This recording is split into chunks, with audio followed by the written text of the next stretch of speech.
Hola, ¿qué tal? Me llamo Ángel, bienvenidos a mi canal.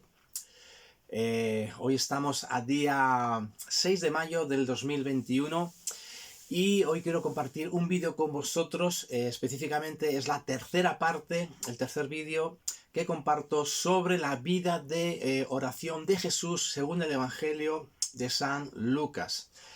En los vídeos anteriores vimos cómo Jesús revolucionó todo el mundo de la oración, acercándonos a Dios, llamándole Padre, Abba Padre, teniendo una relación íntima con Dios.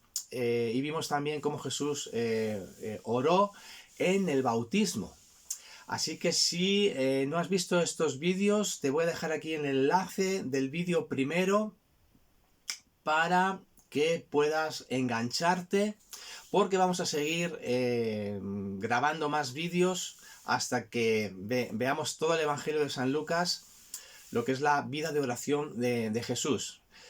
Entonces, bien, como he dicho anteriormente, hemos visto a Jesús enseñándonos a orar Abba Padre. Jesús oró en el bautismo, y lo que vamos a ver ahora, lo que sigue, es lo siguiente. Yo he encontrado en el Evangelio de Lucas 8 ocasiones en las cuales Jesús se va a lugares apartados o se va a un monte, se va a lugares desiertos para orar. Específicamente, de las 8 veces que se nos dice esto, 6 específicamente se nos dice que va a orar. A un lugar desierto, a un lugar despoblado, o a un monte, al monte de los Olivos, que era el monte favorito de Jesús, el cual frecuentaba bastante para orar, o que simplemente se nos iba, o simplemente que se iba a un lugar apartado, ¿no? Entonces, y oraba, ¿no? Se nos dice específicamente en 6 ocasiones esto.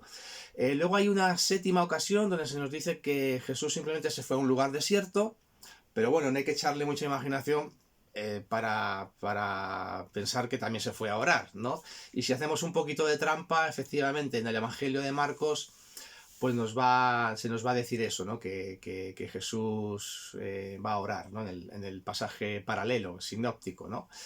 Y luego hay una octava ocasión donde se nos dice que Jesús fue a un lugar desierto y que estuvo ayunando 40 días.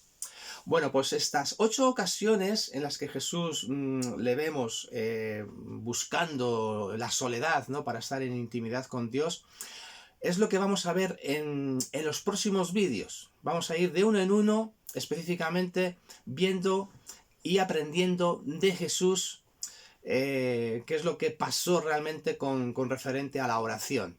Y entonces en este vídeo, ¿qué es lo que vamos a ver? Pues va a ser como una introducción a todo esto que os he comentado. Entonces, como introducción, podemos ver que en estas 8 ocasiones, pues podemos ver a Jesús que oraba a Dios, oraba al Padre. Tanto su oración era una oración de calidad y era también una oración en extensión. Me refiero a extensión de tiempo.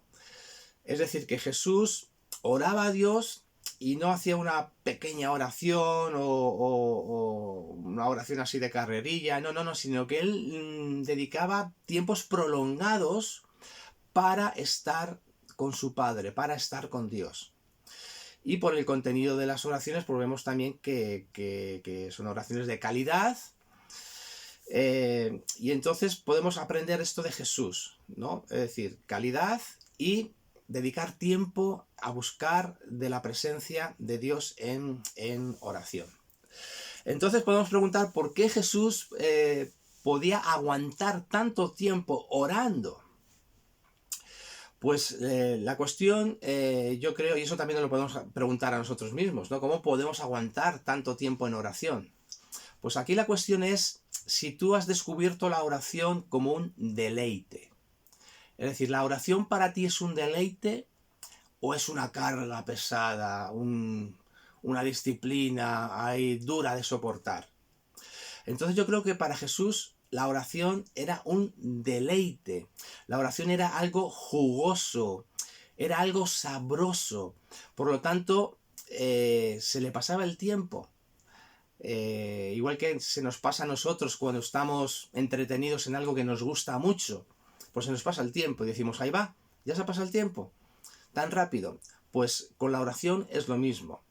Aquí escribí unas palabras y escribí lo siguiente. La cuestión es si has llegado al punto de disfrutar de la presencia de Dios en tal manera que para ti la oración sea un goce tan sublime que supera cualquier goce que te pueda ofrecer esta vida. Si es así, la oración nunca será pesada, nunca será una carga, sino un deleite. Y esa es la cuestión. Si tú has descubierto la oración de tal manera que te produce tal satisfacción, tal goce, que no hay goce en este mundo que se pueda comparar a estar en la presencia de Dios. Claro, ¿y esto cómo se consigue? Bueno, esto no lo podemos conseguir por nuestras propias fuerzas. Es un don que viene de Dios. La clave está en el Espíritu Santo. El Espíritu Santo nos da un gusto especial por la oración. Así que, lógicamente, cuando una persona... ¿Qué es lo que pasa cuando una persona se convierte? Que una persona se convierte, tiene un encuentro con Jesús y entonces brota de su corazón hambre, deseo por estar con Jesús, por orar. Y entonces empieza a orar y se pasa el tiempo sin que te des cuenta, porque estás disfrutando y experimentando la presencia de Dios. Entonces aquí voy a hacer un paréntesis, ¿no? Porque ¿a qué podemos comparar la oración cristiana? ¿No? ¿A qué podemos compararla, ¿no? ¿Qué símil podemos utilizar? Bueno, pues la Escritura nos lo enseña. Podemos comparar nuestra relación con Dios a la relación de pareja, al amor conyugal. Eso que se ha llamado, que se ha dado en llamar el amor esponsal de Dios. Son muchos textos los que encontramos en la Escritura, por ejemplo en Isaías 54:5, en Isaías 61:10, Isaías 62 del 4 al 5, donde se nos habla que, por ejemplo, Dios es un marido para Israel, donde se nos habla del desposorio. Entonces vemos que la relación de pareja es una buena comparación para nuestra relación con Dios. ¿Y qué decir de Oseas del capítulo 1 al 3? Eso ya es la descripción del amor esponsal de una manera excelente, ¿no? Porque ahí se nos cuenta la historia de Oseas, cómo se casó con una prostituta, y esta prostituta siguió adulterando, pero Oseas amaba a esta mujer, a Gomer, la amaba. Y por otra parte, claro, tenía que dar la carta de divorcio, pero es que él seguía amándola. Y entonces, pues al final, ¿qué pasó? Pues que la tuvo que repudiar, pero luego otra vez la volvió a recoger. Y de alguna manera esto nos cuenta lo que pasó con Dios y con Israel, ¿no? Entonces Dios trajo matrimonio, ¿no? En el Sinaí, cuando se realizó el pacto, ¿verdad?, entre Dios y su pueblo, pero este se prostituyó, fue en pos de otros dioses, y en cambio Dios, siempre perdonando, siempre aguantando, pues quiso otra vez volver a enamorar a Israel, ¿no? Y se emplea un lenguaje de pareja, un lenguaje de seducción, ¿no? Dice Oseas que yo te seduciré, te llevaré al desierto. ¿Por qué al desierto? Porque fue allí donde se realizó el matrimonio, el pacto, ¿no? Fue allí donde se vivió el primer amor, ¿no? Entonces te llevaré al primer amor, te seduciré, volveré a lograr que seas mía, ¿no?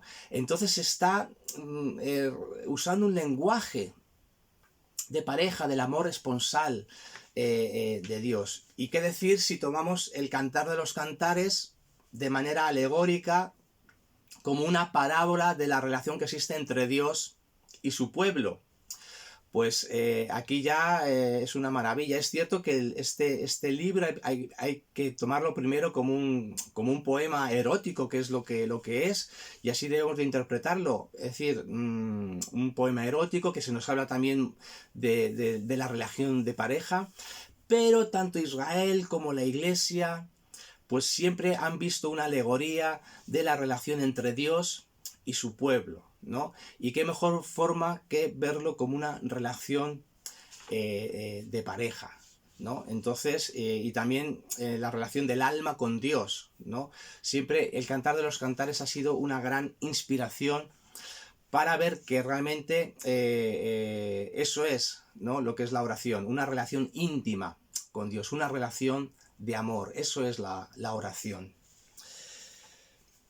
Dice Javier Velasco que este amor esponsal tomará la forma de enamoramiento, de atracción, de pasión, de fidelidad, de respeto y de diálogo amoroso. Es decir, tu relación con Dios, tu relación con Jesús es apasionada, o sea, tienes pasión, estás enamorado de Dios, estás enamorado de Jesús, sientes ese deseo, esa atracción, esa pasión por Él. Es que esa es la clave. Es que si tú no has descubierto esto, no has descubierto nada. No has descubierto nada. Por supuesto, como dice aquí Javier Velasco, también es una relación de fidelidad. Puesto que yo amo a Dios, no voy a hacer cosas que le ofenden. Hay una fidelidad, ¿no? Hay un respeto hacia la persona de Dios, ¿no? Y sobre todo un diálogo que fluye, ¿no? Un diálogo que fluye. Como diría Pablo Martínez, si la oración es una relación íntima, y es como una relación de pareja, lo primero que tenemos que fomentar, ¿no? Es la comunicación.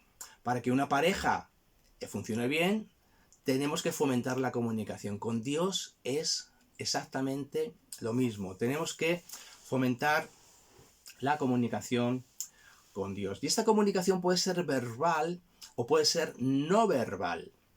Puede ser verbal cuando yo expreso a Dios lo que siento por Él, cuando hay un diálogo de alabanza, de adoración, porque ¿qué es la alabanza? ¿Qué es la adoración? ¿Es la imagen de un Dios tirano que exige alabanza, adoración, sumisión de manera déspota? ¿No? ¿Qué es el lenguaje verbal? Es el lenguaje de la alabanza. ¿Pero qué es la alabanza? Es un lenguaje de comunicación, es decirle cosas bonitas a Dios. Es tan sencillo como eso.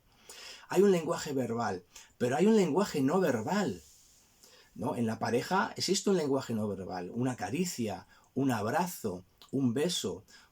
Pues con Dios es lo mismo, podemos tener un lenguaje no verbal, es decir, un lenguaje de silencio, un lenguaje, como dice Pablo Martínez, ¿no? Un lenguaje del deseo, ¿no? Del corazón, un lenguaje de la intención, ¿no? Un lenguaje de estar en la presencia de Dios, a veces sin palabras, en silencio, pero tu corazón está cerca de Dios y lo está expresando todo, ¿no? Entonces tenemos un lenguaje verbal y no verbal, ¿no? Realmente esto es muy importante porque esto va a darnos el fundamento de nuestra existencia, ¿no? Y va a ser realmente algo también muy terapéutico para nosotros, ¿no? Voy a leeros unas cositas de Pablo Martínez, que es un médico psiquiatra, y escribe lo siguiente. Dice, la oración nos permite reconstruir los mismos fundamentos de nuestra existencia. Le devuelve al hombre el verdadero sentido de su vida. ¡Wow! ¡Qué impresionante! Y sigue diciendo, la oración es el vehículo que nos permite mitigar nuestra necesidad más profunda, la sed de Dios.